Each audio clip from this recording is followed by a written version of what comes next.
Assalamualaikum and hello everyone. Today I'm going to show you the item that we're going to use to measure a resistor. The first item that we need is a multimeter,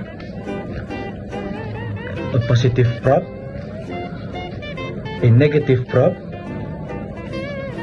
a 1.5 volt battery,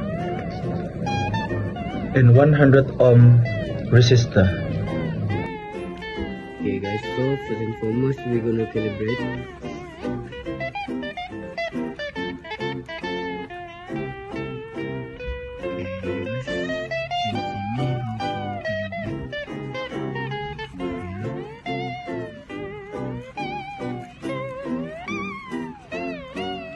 We take a 100 ohm resistor.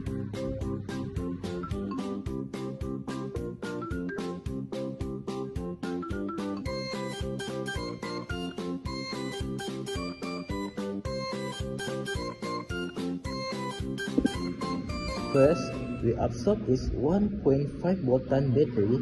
Next, set the range of multimeter to 2.5 voltan. Finally, take the probe to test the battery and the meter show is 115 voltan meter.